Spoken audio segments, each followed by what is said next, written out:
y'all, it's Stephie and welcome back to my channel and welcome to the first Ask Stephie of this year and this decade. Y'all are gonna get really annoyed with me saying that because I'm gonna keep saying that. I thought we would start the year off with an Ask Stephie. I have some of my bubbly sparkling water here and I went over onto my Instagram and asked y'all just if you had any questions, so that's where we're gonna start. Sometimes I get asked the same question as well, so I'm going to link all of the Ask Stephies that I've done in the past. I have a playlist for y'all. Also, as an FYI, I do write out like each of the questions that I end up answering in the description box, so be sure to check there. My friend Cuba Isabel asked, how do you maintain balance with competing demands at work? She's such a sweet lady. It's kind of hard as I don't have like a one size fits all answer, but a couple ways that I prioritize work or even just things in my personal life is first by determining like what is going to be due sooner rather than later. So I'll prioritize things that have a due date that's coming up sooner, and then things that I have a little bit more of a time frame for, I will put lower on my list. I also consider how much effort and work has to be done for something. I started doing this a few months ago where if it's something that literally is going to take me a couple of minutes, now I have been trying to get those things out of the way, because if I focus on tasks that require like my focused attention where I can't get to anything else for a while, then those little things start to pile up. So if it's only going to take me like 5 minutes to do something, I go ahead and just knock it right out, whether that's like responding to an email, giving some documents to someone else. I've been trying that out and recently it's been working for me. I think that it really depends on like your job and the culture, and just like it's going to be very situational. That's another way that I'm trying to balance different demands in my work. Sometimes it feels like you've got 3 different things that are all super important and you can't figure out which one is most important. That's when I think it's good to get a little bit of vision and get an expectation from whoever it is that's needing something from you. So that would be another way that I try to balance different demands in my life and in my work. Like I said, it's going to be very situational and kind of be more trial and error. And something that may work for you right now may not work for you in 6 months. One thing that works in this particular job may not work in another job. It just really depends. When I start to feel a little like behind on life or behind in my work or whatever it is, I try to reset a little bit and try to see if there's something else I can be doing a little bit differently. Maybe I can be doing something a little bit more efficiently, or maybe what I've always done may not be what needs to be done in a new unit of time. Another thing, so now that I'm in industry, you know, I don't have a busy season, but I still have a lot of work to do. And it's like my goal and my department's goal to, you know, not kill ourselves at work, to still have like, you know, a good work-life balance. So for me, that means like the 9 hours that I'm at work to really like make them as effective and productive as possible. That's kind of something else to think about. I don't know. So anyways, I hope that answered your question. Next question comes from Pho.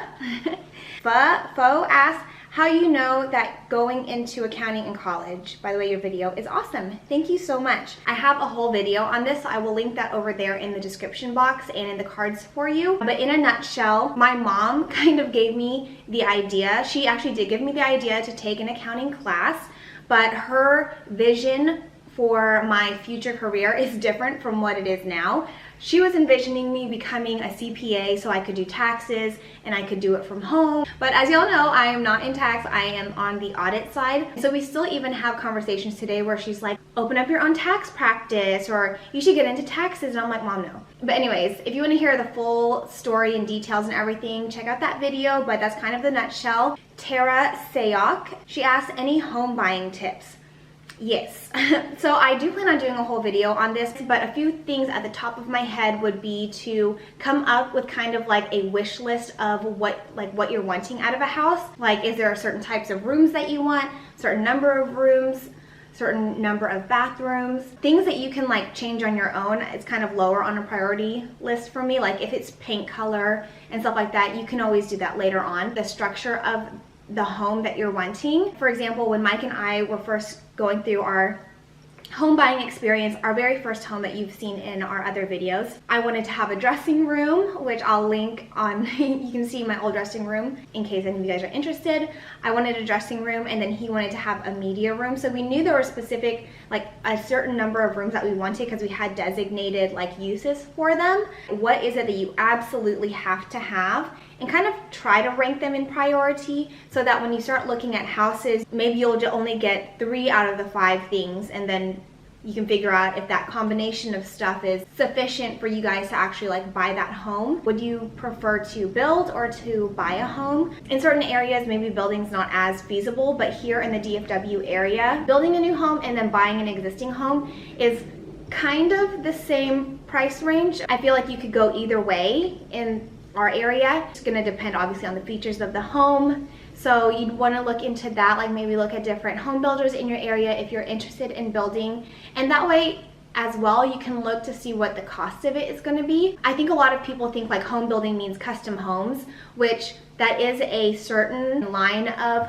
home building, but that's not all home building. Our home builders, where you can do a few tweaks and changes to like the floor plan, but they have existing floor plans that you pick from and certain options that you pick from and stuff, and obviously everything costs a certain amount of money. Step further down, there's more economical home builders where you just pick a certain floor plan and you can't do anything extra to it other than options. Like you can't add, you know, extra rooms. And then there's the custom home building, which is like you literally come up with everything yourself. I mean, you probably work with an architect and a custom home builder and stuff like that, but you know, you can basically create a floor plan all by yourself. You can source materials all by yourself, and that part is much more expensive. And then third, I would look into your finances. A couple of things that are really going to affect your ability, obviously, to buy a home is first your credit score. You can get your credit score up to something sufficient. We'll go into more detail about that, but if you know that you don't have a good enough credit score, like if I'm talking about a poor credit score, start working towards fixing that, because that's going to determine your interest rate whenever you borrow. And then secondly, start looking at what is feasible with the income that you're making right now for a monthly payment.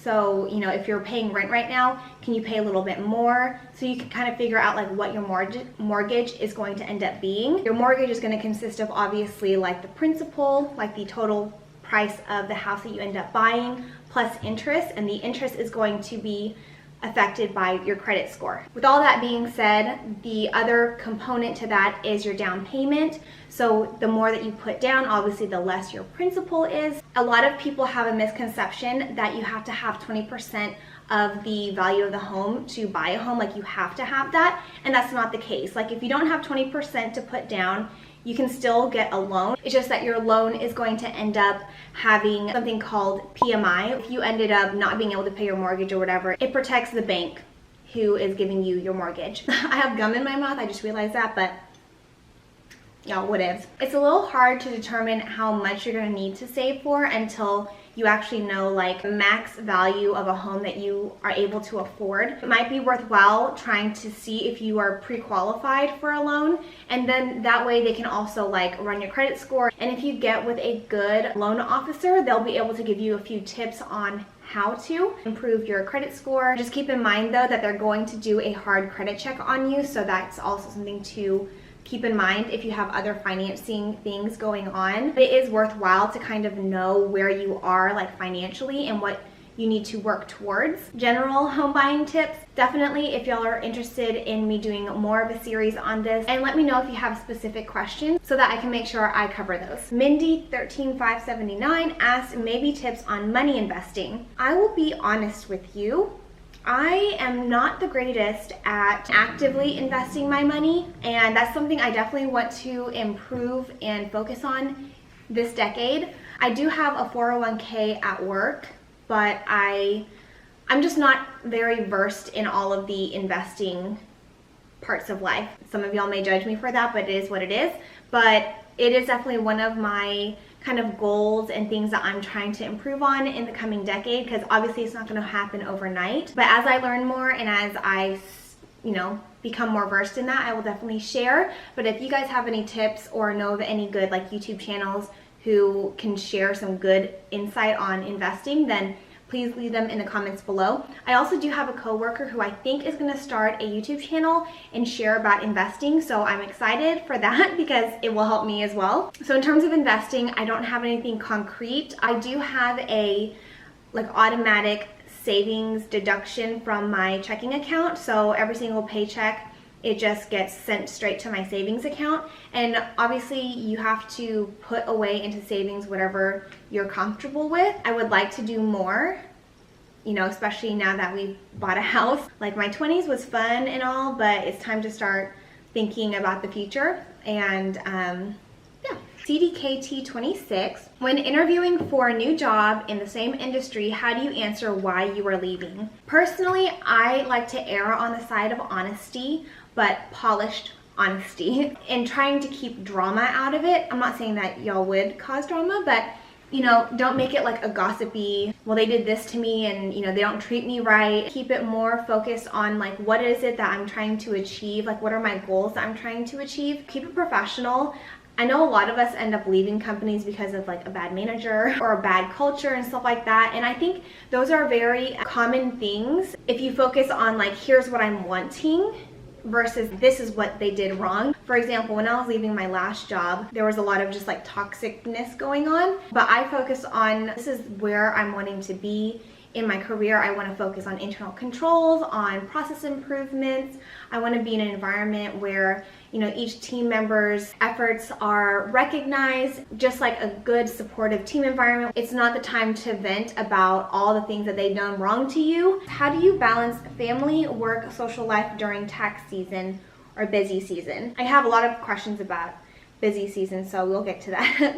When I was in public accounting, I was not good at that. Like, you have to understand what you're getting into when it's busy season. The thing that I've learned over my career is that there's no such thing necessarily as balance all the time. Sometimes work is going to take up more time than your personal life, and then sometimes it's going to flip and be the other way, and then sometimes it'll be like exactly the same. 9 to 5, 40-hour work week is what I'm trying to say there. Really difficult, because if you go into it with the expectation that you're going to be working a whole lot of hours plus being able to put the exact same amount of time and effort that you usually do into your personal life and family time and stuff like that, personally, I feel like you're setting yourself up for failure, because it's a very busy time for work, obviously. And I think going into public accounting and as a tax person, like, you know what you're getting into, or you should know. And hopefully my videos have told you guys what you should know by now. I would be really upfront with like my family and my friends, whoever it is that I usually would spend time with, kind of like give them a warning, like, you know, I'm gonna be working a whole lot. The expectation is like 60 hours, 70 hours a week or whatever it is. So I may not have as much downtime to hang out on like weeknights, Saturday morning going to yoga or something like that, because you may be working. I want you guys to know, like, that may not be possible to have that balance, because if you're burning your candle at both ends, like, you're going to burn out. And I wish I had kind of known that in the beginning, but I think that if you prep the people that you love and who you spend time with, hopefully they'll understand. Your life is just going to be more focused on work during busy season if you choose to be in public accounting as an auditor or as a tax person. It's not going to be balanced, unfortunately, and you just have to be aware of that, and you have to be okay with that. Otherwise, you know, it's probably not the right profession for you.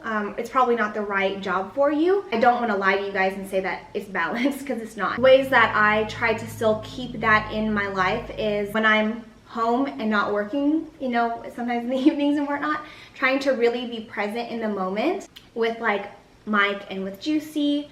Obviously special occasions like family members' birthdays, or, you know, special moments for them, being present right then and there. But obviously you may not have the time to just hang out on a weeknight or hang out on the weekends or go out, you know, every evening or whatever it is that you may be accustomed to during the downtime of work. Try your best to stay connected to them, whether that's just like call every now and then or texting. If you have a specific goal in mind, this is why you're doing what you're doing, like in public accounting or whatever it is. If you have a specific goal, those people, if you communicated it to them, like people who are supportive and should be in your life and who are like your true like friends and family, will understand that. Like, if that is what you need to do to achieve your goals eventually, they'll support that. You can always try to at least have dinner or lunch, maybe on the weekends with the people that you love. Hope that you guys will heed my advice. Believe me, you are going to want to heed my words. When you're working that much, you do need time to recover and to take some self-care time. So just keep that in mind as well. Like, it is really hard to like try to keep a social life while being in busy season, and sometimes it's just not possible. And if you try to do that, you could end up burning yourself out, and you don't want that. Hopefully you guys have watched this past decade's review to see that sometimes you just have to buckle down, sacrificing a couple of busy seasons to, you know, get you closer to the goals that you want out of your life. So Kate just asked mental health tips for busy season, or how to fit in workouts, meal prep, health. A few of you guys actually asked me this about how to stay fit during busy season, etc. So when it comes to fitting in like workouts and being healthier, making it a habit and making it a priority, when it comes to workouts, I would personally recommend doing it first thing in the morning, because especially if you work in the Big Four, and especially if you're newer in your career like a staff or a senior, you don't know when you're going to be leaving your clients sometimes. And if you've watched my Big Four story times and stuff like that, you know what I'm talking about. Leaving work is not necessarily up to you. It's up to your senior or your manager, whoever's supervising you in certain engagement teams and companies and whatnot. You don't know if you'll be getting off at 7 o'clock in the evening, 10, midnight, 1, 2 a.m. By making time with what you can control, which is your morning before you get to work, that's probably the best time I would say to do your workouts. Sometimes that's not feasible, because if you're working until 1 to 2 a.m., it's hard to get up at 5, 6 a.m. to work out and then go back to work. Because another thing, like as part of health in general, is trying to get as much like rest as possible when you can. And that's kind of the hard part when you're in busy season, is you're typically working 14 or so hour days. Getting a good night's sleep is not always feasible. You're the only one who can determine what's best for you. I would personally give up my workout time to sleep more. Trying to take little breaks throughout the day to even just go on a walk, that could be so helpful for you as well. Just even, you know, a 10-minute walking around the parking lot. When it comes to like meal prepping and eating healthier, it's really just about self-discipline, and all of this is really self-discipline. I was not the greatest at this, obviously, in my career. Like in the very beginning of my career, food was kind of like what helped me get through, and that's why I gained 15 pounds my first year. We would order in like every meal basically, and so we were always having like restaurant food. And of course, when you're ordering, it's like you want to get something delicious, right? Not something healthy. I would recommend probably picking more healthy options, like grilled chicken versus fried chicken. Maybe you don't need french fries, maybe you could eat vegetables instead. Maybe skip getting, you know, dessert. When you're going through a lot of stress like you do in busy season, sometimes you find different ways to cope with it, and for me, coping was eating. Like, kind of was like the thing that brightened my day. If you're able to meal prep and bring your own food, that's great. But kind of one of the perks of public accounting is that you do get, you know, you get to eat out or get food brought in or whatever. But of course, it just depends on what your goals are. I have worked with many people who would meal prep. I'm assuming they do it on the weekend, like on a Sunday or something like that, and bring their meals. You may not find time to do that during the week. Try not to neglect your health too much during busy season. I know it's really easy to just get caught up in work, but you know, doing little things for yourself every day, if that's all you can do, then at least you're doing something right. Now, when it comes to mental health tips, that's a great question. First, say like, keep things in perspective. What you're doing, yes, it's important, but at the end of the day, you're not like, you'll hear this a lot, but really it's not brain surgery. You're not saving someone's life. If you make a mistake, don't completely like obliterate yourself, you know, with that self-talk of just how bad you did and whatnot. Like, of course, take ownership for something, or if you're not feeling like you're meeting expectations for whatever reason, like take ownership of that, but look for ways to improve the situation versus just beating yourself up, and move on from it and make sure you don't do that same mistake again. Don't beat yourself up to the point where like you don't even like looking at yourself in the mirror, because no job is worth that, especially if it's like, you know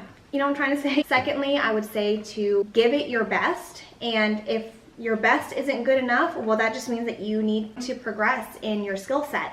That doesn't mean that you're this terrible person and you're never going to get anywhere. That just means that there's more growth that needs to happen. Always look for like what it is that you're going to learn from a certain situation, and just try your best. And that's all you really can do.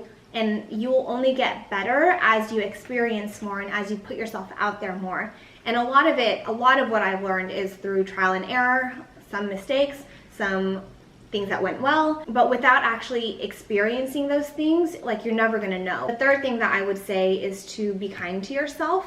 To, if you are trying your very best, maybe it's the environment around you. Like, there's that saying, I know I've said this before, but there's a saying like, before you diagnose yourself with depression, look to see if you're surrounded by assholes. That's very possible, And I think that happens because, like I've said, busy season is such a high stress time that you may be around people who do not handle their stress well. And I've been around many, many, many people who don't handle stress well, whether it's stress from work or their personal life or a combination of both, in an environment that's not supportive, maybe that's kind of toxic, that's not like a helpful environment. Just know that, it's not going to be like that forever, and you don't have to be around those people for forever. Like I was saying, don't constantly beat yourself up or only talk negatively about yourself, because that inner voice inside your head is going to affect you way more than you may think right now. And this has not been easy for me throughout my entire life. Earlier on in my life, I was definitely more negative towards myself and everything.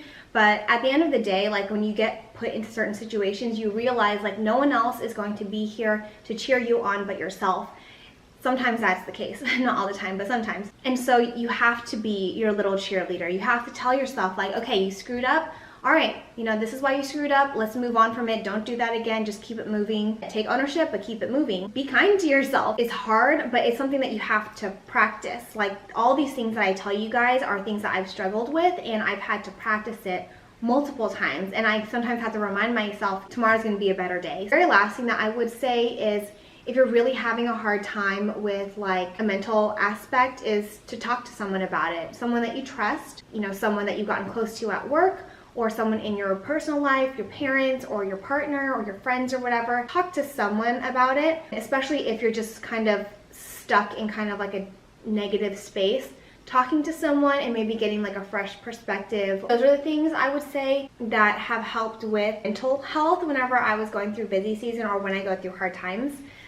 So hopefully that's helpful. A.E. Cox asked, what advice do you have for someone starting as an intern? I have a whole video, I think, on this. I'll link that there in the description box, but on the top of my head, I would say, don't think anything's above you. I feel like I'm kind of a broken record, but so y'all please bear with me. Be willing to do anything that will help the team. So even if that means something more administrative, like a coffee run, lunch run, dinner run, scanning, printing, to do it with a great attitude it's refreshing and it's nice to see. Secondly, I would say take good notes. So when you're getting like instructed by whoever is telling you what to do for work, take notes so that you don't have to go back and be like, what did you say to do? Third, I would say, especially in this day and age, and I've kind of noticed, is when it comes to like being on your cell phone or checking social media or online shopping and stuff like that, like, keep that to a minimum, especially during like work hours. It's an aspect of professionalism where, people aren't paying you to be on your phone, on Instagram, online shopping. Like, that's not why you're there for work. And it's really not a good look. It doesn't look professional, obviously, and it kind of reflects on what your work ethic is. So if you end up not having anything to do and you've asked people for that, if you're going to do that, just be more subtle about it. Just don't make it so obvious, but just try to keep that at a minimum, especially if like you've got stuff to do and everything. Sometimes there's going to be downtime, don't get me wrong, but as a whole, you'll probably have things that need to be done, so be sure to stay focused on that. I think those are the main things. Like, show that you want to be there and that you are a hard worker, and show them your work ethic. And I think that's the best that you can do as an intern. So if you are starting your internship, good luck. I'm wishing y'all all the best. Let me know how it goes. Jessica Laredo asked, what are your advice on getting promoted from staff to senior? Being able to complete like your work when it's due, that's very important. You're given a specific deadline, like really reach to be at that deadline. Make sure you really understand them, understand the concepts, understand like why you're doing something that you're doing, because you are later going to have to teach someone else to do what you just did. And you know, it's not a good answer to say just do what they did last year or just follow this, because that's what I did. I just followed what they did. Understand the theory and to understand why you're doing a specific test a certain way, that's super important. Be well organized, because as a staff you are basically staying organized for yourself at the moment, and if you have that skill down, you can then broaden it out to an engagement, which is what you do as a senior, and then as a manager it becomes even more broad for several engagements. If you guys have interns on your engagement team, maybe volunteer to answer questions for them, professionally and efficiently speak to a client. So putting yourself out there enough to be able to practice that. And I think I have a video about how to level up in your career, so I will link that there in the cards for you guys. Last question is Feng Zhu Z, how to deal with difficult people at work. At the end of the day, you can't control how other people treat you or others. All you can do obviously is control how you react to someone. So if you are dealing with someone who's difficult, the first thing that I would caution you guys on is not reacting back. It's really hard to do that, to not be like, what the fuck? Or give it right back to them. Stay professional. Don't let it affect you. I know it's really hard. It's easier said than done. But you just have to keep reminding yourself that that's a reflection on them, not on you. The way people communicate and treat others is a reflection of their own character.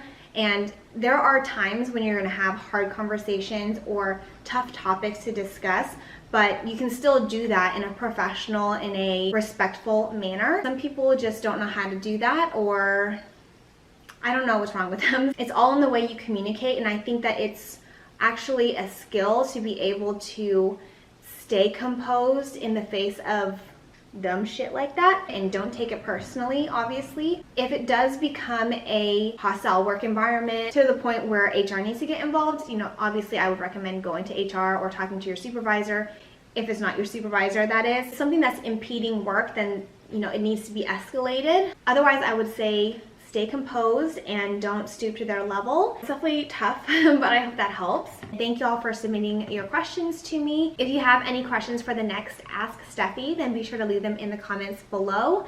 Thank you all so much for watching. I hope y'all enjoyed it, and I hope it was helpful. If it was, please be sure to give the video a thumbs up. I would greatly appreciate it. Don't forget to be a part of our Subby fam, because we would love to have you. Enjoy your journey, and I'll talk to y'all in my next video. Those are some of my tips, but I'm sorry, let me restart. I don't know what to say about that. That's sad, sorry.